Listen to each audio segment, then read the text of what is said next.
Hey guys, in this video I'm going to be going over the 10 questions that Zelrick proposed on his channel.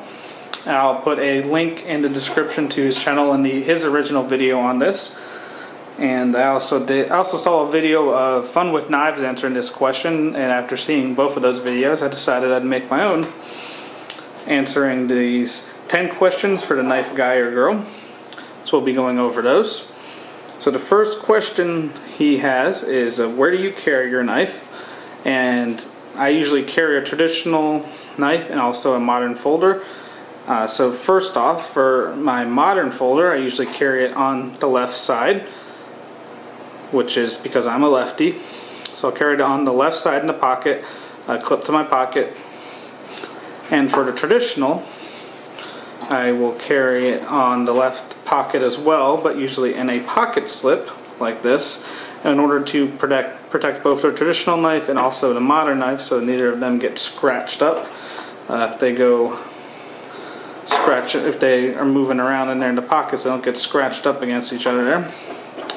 I also carry on my right side, because I'm left-handed. On the right side I usually carry a Victorinox Cadet. That's where I keep my multi-tool. So that's the first question of where do you carry your knife. Number two is, do you sharpen a new knife, or do you sharpen your own knives in general? I do have a Work Sharp knife and tool sharpener, the table edition, where you have the pivoting plate where you're sharpening your knives. So I do a little bit of sharpening. I'm no expert. It's just kind of something small that doesn't take up a lot of space. As far as the other systems like the KME or the Edge Pro, I haven't really invested enough time or money into sharpening or even space to put something like that into my system. As far as new knives, as long as the edge isn't terrible from the factory, I usually don't do a lot of sharpening. I might try to touch it up a little bit with like a ceramic rod, or try to strop it up a little bit. But for the most part, if it's a new knife and the edge is alright, I'll leave it on there. Number three is, do you buy on aesthetics and function? And the answer for that, I think, is the same answer as many people are going to give, is both. I want something that looks nice but also has a good function. And so a lot of my knives here will function well because they have, a decent weight, not too heavy, but they also will function well because they have a good blade shape, nothing too crazy. Certain blade shapes that are just kind of wacky and out there might be nice to keep in your collection as artwork, but I don't think they're functionally as good. And then so something like that maybe I wouldn't get. So that kind of moves on to the next question, is preferred blade shape. And for this I have an answer for both my modern folders and traditionals, because it is different. For my modern folders, I prefer kind of a drop point, something similar. This is not quite a drop point on the link, but something like maybe on the dash here, very classic drop point style blade. It's very functional, I would say, because it's got some belly on it, and the tip isn't too weak or anything on these. I like that style of blade for modern folders. And then probably my second most favorite for modern folders would be the reverse Tonto style on the 940, and the other Warren Osborne designs, kind of like the Rift as well. Now for traditional knives, I actually have a lot of traditional knives in different blade shapes, and with the drop point or Skinner type or the clip or the spear blade, but my favorite traditional knife patterns actually have either the sheep's foot blade or a traditional Warncliffe blade. And I like these two patterns because this is something where with traditionals you get a lot of modern folders where it'll say that it's a Warncliffe or a sheep's foot, but these are classic Warncliffes and sheep's foots with this completely straight edge on the bottom. And that's one thing I like about those two blade shapes in traditionals. So those are my favorite in traditionals for Warncliffe and sheep's foot, and then for modern, I usually stick to the drop point. So that is preferred blade shape. Next question is preferred handle material. Again, this differs from traditional and modern. For moderns, I prefer a lot of aluminum handles, and that's what you can see here is a lot of aluminum. I do have a few titanium handled knives, and yeah, they're nice, but a lot of them that come out, some of them aren't lefty friendly, and I found a lot of aluminum handled knives that have come out from various different companies you can actually swap the clip over. Not only are they usually more lefty friendly, they also just have neat aesthetics. Like, you know, you have the orange coloring on some of them, red, blue. They come in all these different colors that I really like, and they're also relatively lightweight. It's kind of aside from the link here, which is actually pretty heavy because of the liners, but most of them, you know, you get like a lot lighter weight, kind of like the knockout here. So you get lightweight, neat aesthetics. I really like what they do with aluminum. So that's kind of my take on what my favorite handle material is.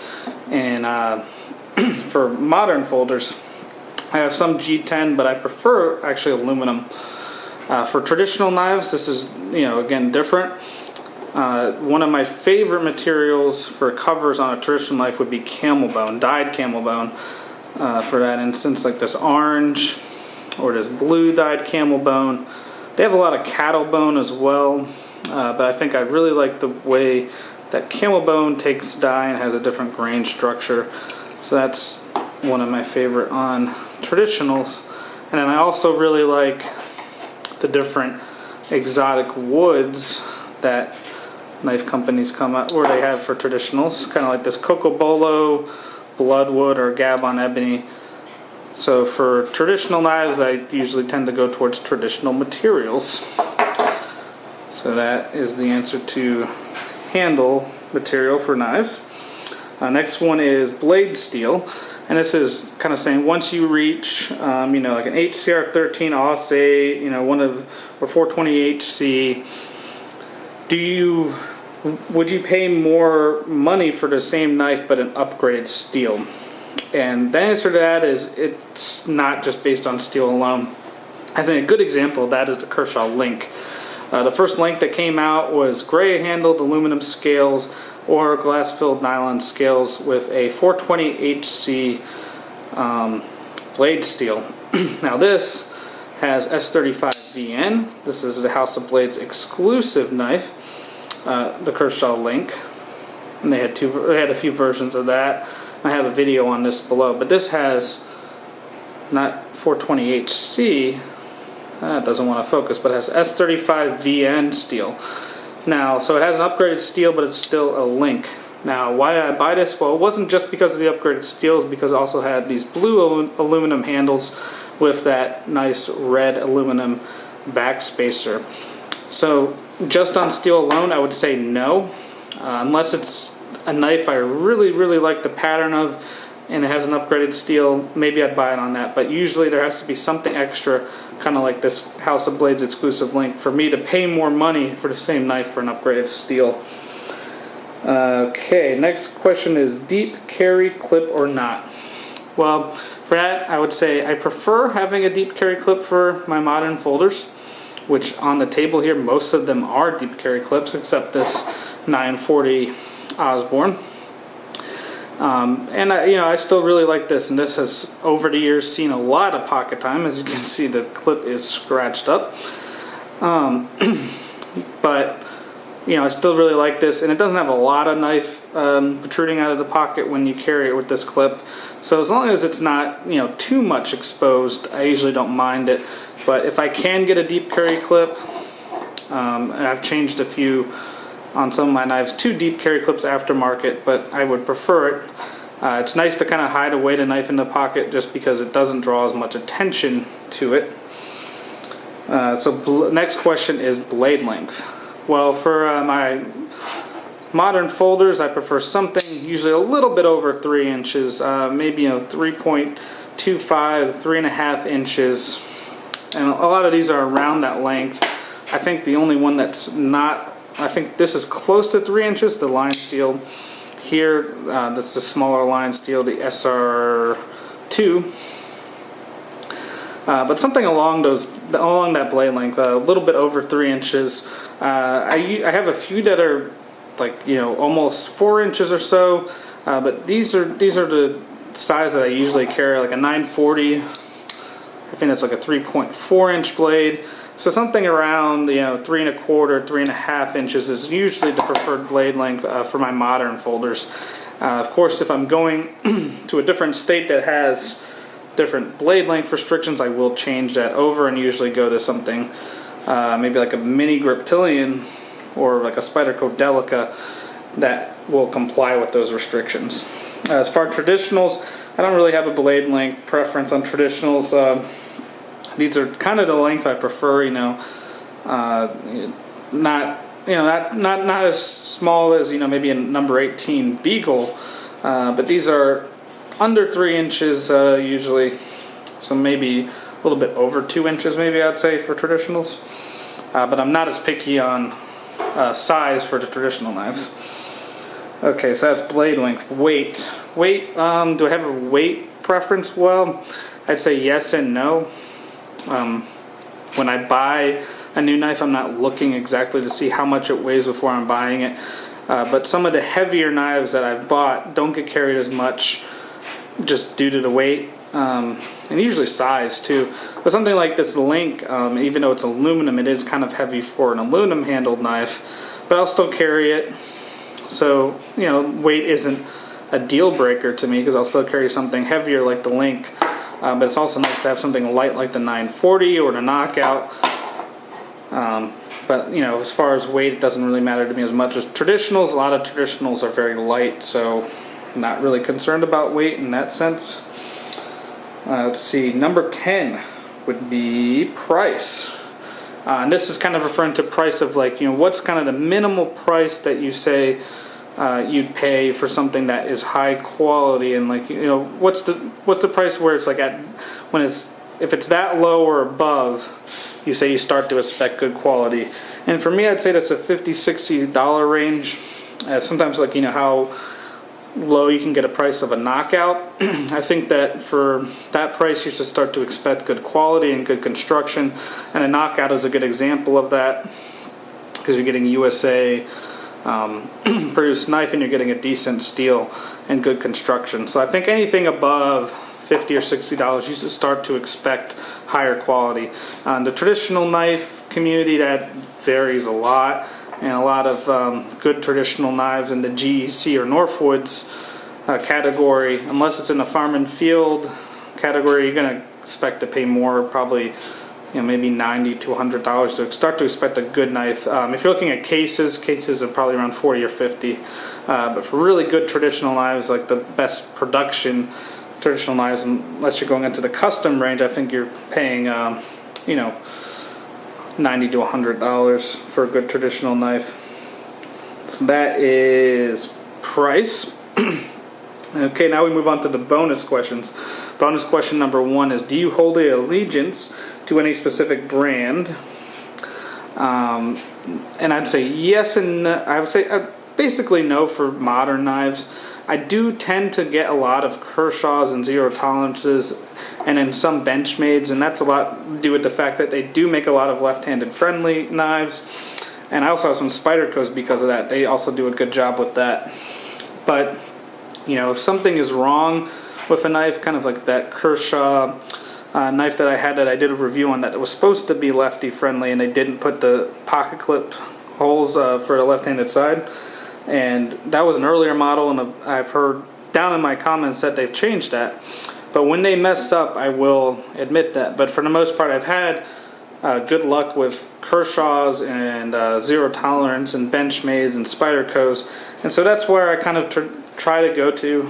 As far as traditional knives, I would say stuff that comes out of GEC's factory, either it be Northwoods or it be just one of Grayson Cutlery's lines. I'd say in that sense I have a bias because case knives are decent, but I think that the quality that you see come out of that factory, it's really hard to beat. So I really don't have a lot of problems with anything that comes out of that factory. But then again, if something is wrong with this knife when I get it, I would say so. Bonus question number 2, does country of origin matter to you?